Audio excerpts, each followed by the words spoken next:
Fala, nação atleticana, tudo bem com vocês? Meu nome é Luiz, sejam bem-vindos ao canal Palavra de Atleticano. E no vídeo desse sábado a gente vai falar sobre a vitória do Furacão sobre o Operário pelo placar de 3-1 em partida válida pela 9ª rodada do Campeonato Paranaense na Arena da Baixada. Então fiquem comigo que logo depois da vinheta a gente volta para falar sobre tudo o que aconteceu nessa partida.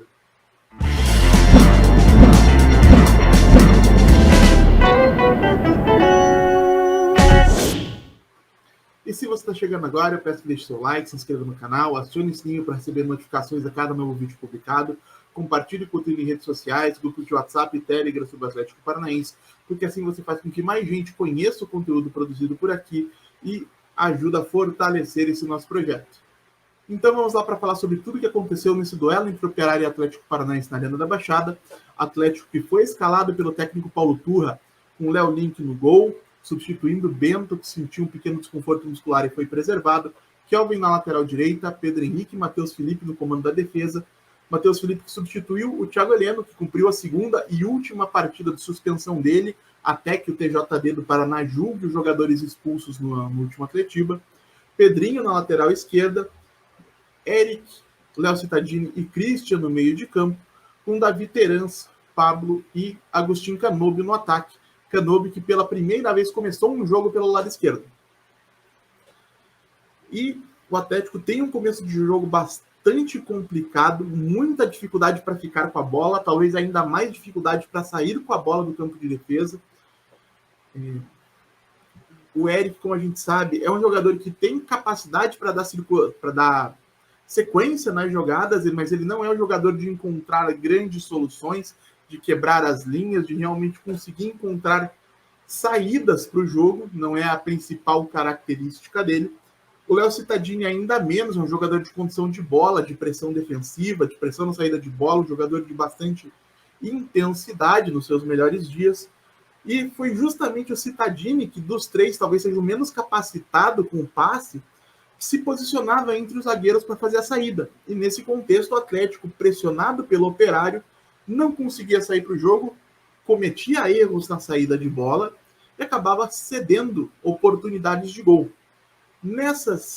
Entre essas oportunidades, a gente teve o lance onde o Vitinho, mais uma vez, comete um erro até que relativamente feio, né? Mais um erro feio do Vitinho no Campeonato Paranaense, quando ele tenta sair conduzindo a bola no campo de defesa, uma decisão que por si só já é temerária, precisa ser feita com muita convicção daquilo que se está fazendo, com muita precisão, e ele de maneira bastante atrapalhada, lento com a bola, sofre um desarme que era extremamente previsível e permite operar a recuperação da bola e a marcação do gol de abertura do placar. O Atlético, depois de sofrer o primeiro gol, ainda segue com muitas dificuldades, o Operário ganha confiança, segue fazendo pressão, tem outras oportunidades e só não faz o segundo e talvez o terceiro gol, por exemplo, por boas intervenções do Léo Link. Um goleiro que a gente vai falar no jogador a jogador, mas que me surpreendeu bastante positivamente hoje.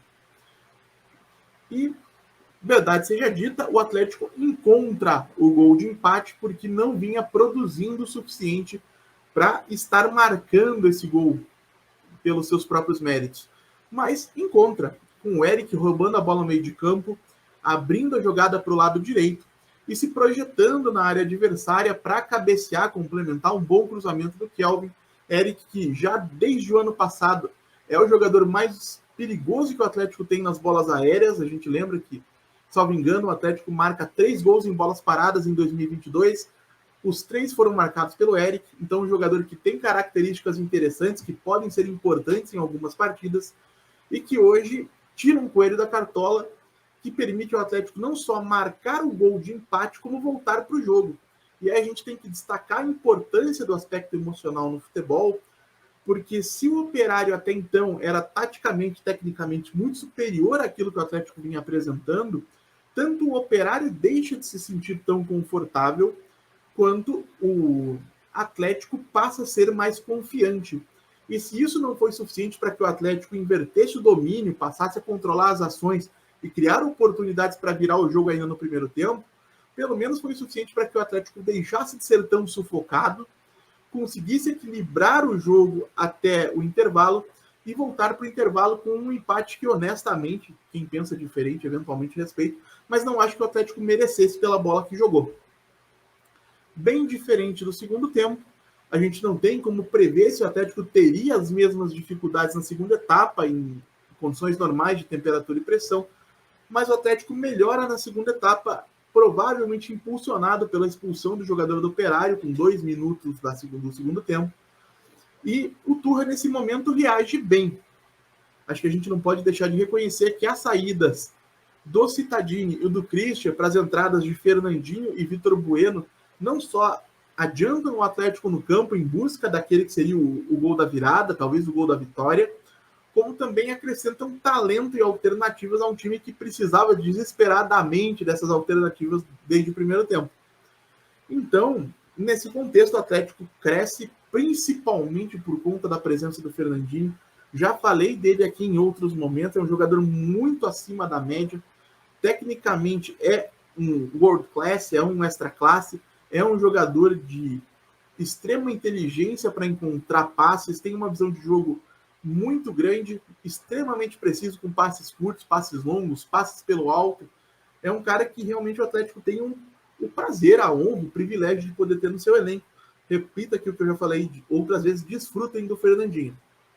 Não é sempre que a gente vai ter um jogador desse porte vestindo a camisa do Atlético.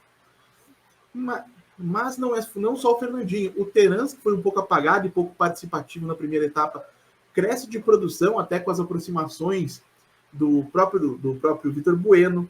O Canóbio, que desde o primeiro tempo foi extremamente intenso, se movimentou muito, procurou aparecer como opção o tempo inteiro. Na segunda etapa, com mais espaço, se destaca ainda mais. Talvez tenha sido o melhor jogador do Atlético na partida. E o Atlético vai ganhando volume de jogo, vai criando algumas situações interessantes. E em mais uma jogada boa do Canóbio, arrancando, o uruguaio, camisa 14, encontra o Terans na entrada da área, que dá um passe inteligente para o Pablo, que com um pouco de dificuldade no controle ali, até pela proximidade entre ele e o Terans, mas consegue ajeitar a bola para o pé esquerdo e marcar aquele que seria aquele que foi o gol da virada, né, do Atlético na partida. Coloca o Atlético em uma posição muito confortável para o restante do duelo, porque além da vantagem no placar, o Atlético tinha vantagem numérica.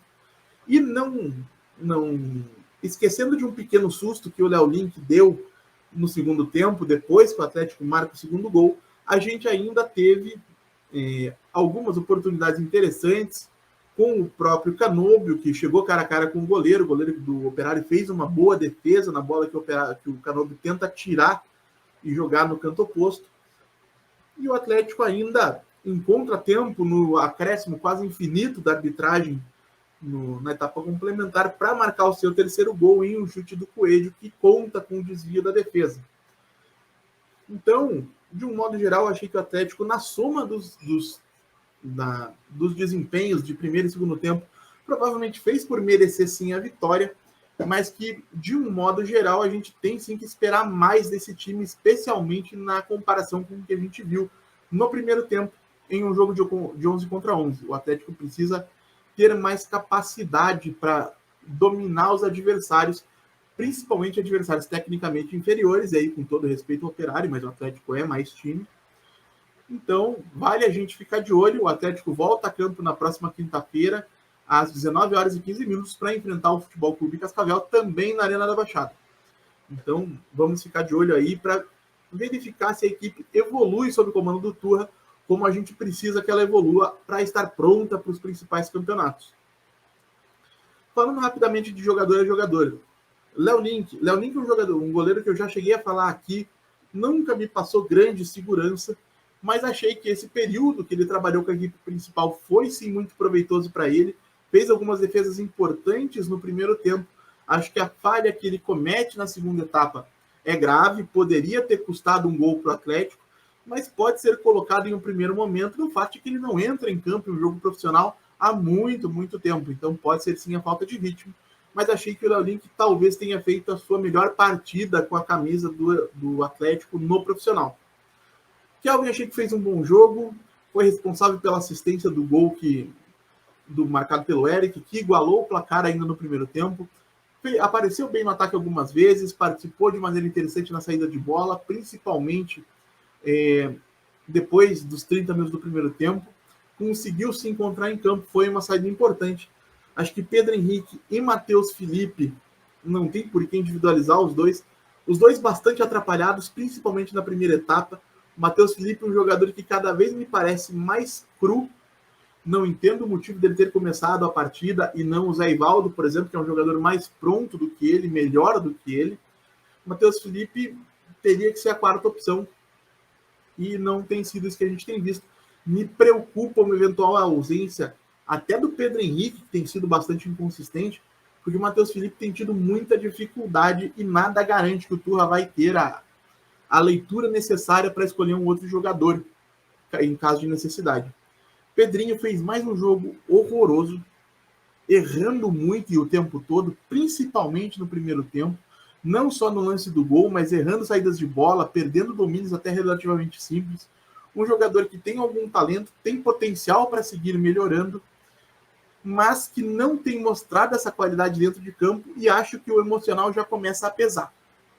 A torcida já tem um desgaste muito grande em relação ao jogador, acho que já começa a desenvolver inclusive um ranço em relação ao Pedrinho, e ele dentro de campo dá mostras que sentiu esse ambiente negativo. Acho que seria importante para ele sair de cena um pouco, poder treinar, se recondicionar, botar a cabeça no lugar, e seria importante também para que a torcida pudesse baixar um pouco da fervura, e não descarto até um possível empréstimo durante a temporada para que ele possa jogar em um nível de exigência um pouco mais baixo para tentar se consolidar como um lateral que no Atlético ele ainda não conseguiu ser. Eric é um jogador que tem as suas qualidades, está no Atlético desde 2019, sofreu uma transformação ao longo do tempo, já foi um volante de mais saída, hoje é um jogador de mais poder defensivo, né, de jogadas aéreas, mas tem uma boa qualidade no passe. Achei que fez um jogo de razoável para bom, né, marcou um gol importantíssimo, então teve essa estrela, teve essa personalidade de recuperar a bola e acelerar para marcar o gol na área do Operário. Christian, eu achei que no começo do jogo achei um pouco desconectado, tentando alguns corta-luzes, talvez até sem necessidade, os dois que ele tentou, que eu me lembro, ele errou. Achei que ele poderia ter respirado fundo, jogado um pouco mais simples, até conseguir entrar no ritmo da partida, para poder mostrar um pouco do futebol que a gente sabe que ele tem. Mas não tem como discordar de quem afirmar que hoje o Christian fez sim um jogo muito ruim, muito, muito ruim. Assim como o Cittadini, que foi colocado num contexto que não é o mais adequado para ele, quando o time precisa ficar com a bola, quando o time precisa sair de pressão, o Cittadini não costuma ser um jogador muito produtivo nesse contexto e acabou mais uma vez reforçando essa impressão. Achei que fez um jogo bem abaixo. Terans teve uma crescente ao longo do jogo, né? Teve um começo um pouco mais lento, aparecendo pouco, mas no segundo tempo, quando o Atlético se encontra, ele começa a participar mais, se aproximar de Fernandinho, se aproximar de Vitor Bueno, poder dialogar em alguns momentos com o Canóbio. A gente tem que levar em consideração aquele lançamento longo que ele coloca o Canóbio na cara do gol, o goleiro do Operário acaba fazendo uma boa defesa. Então, um Terans que começou mal, mas teve uma crescente, achei que fez sim um bom jogo na soma aí da média da partida. Pablo, achei que lutou bastante, participou do jogo em alguns momentos, teve inteligência para encontrar uma solução na jogada da marcação do segundo gol, tem tido um bom começo de ano, é um jogador que vai ser importante e útil ao longo da temporada, mesmo que não seja titular. Acredito que a tendência é que a gente tenha o Vitor Roque nessa posição, mas feliz pela partida do Pablo, achei sim que ele foi bem. E falando em ir bem, a gente precisa destacar mais uma vez a personalidade, a intensidade, a precisão, a movimentação do Agostinho Canóbio, dessa vez começando o jogo pelo lado esquerdo e mostrando mais uma vez que vem numa crescente muito bacana de se acompanhar. Tende a ser um jogador muito importante para o Atlético, tanto no contexto do ataque, participando da criação das jogadas, eventualmente aparecendo para finalizar, quanto na defesa, onde ele recompõe muito, luta muito pela recuperação da bola, seja na pressão pós-perda, seja na defesa já posicionada, um jogador que não tem essa vaidade, né? Realmente morde muito e o tempo todo. Então, mais um grande jogo do Canóbio, para mim, melhor jogador do Atlético em campo. No segundo tempo, a gente tem as entradas de Fernandinho e Vitor Bueno. Fernandinho, absolutamente brilhante mais uma vez. Nesse contexto de Campeonato Paranaense, ele sobra e sobra muito. Encontra soluções para jogadas, encontra passes muito inteligentes, coloca os companheiros em boas posições para dar sequência no jogo. Então, fez sim toda a diferença mais uma vez. Vitor Bueno entra em campo e participa também de algumas boas jogadas. Não foi o melhor jogo dele em 2023, mas gostei do que vi. Achei que acrescentou aquilo que a gente via no primeiro tempo como uma deficiência grave do time na circulação da bola. O Vitor participa bem de algumas jogadas. Então, bom jogo dele também. E aí, no final, a gente teve, mais próximo do final, né? A gente teve a entrada do Coelho, que bota velocidade na partida, tenta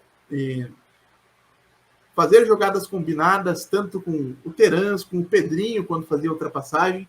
O argentino que acredito que fez sim um bom jogo, embora não tenha tido muito tempo para mostrar a sua capacidade, mas acaba marcando o gol, contando com a sorte, evidentemente, no desvio da marcação do Operário, que acaba matando o goleiro.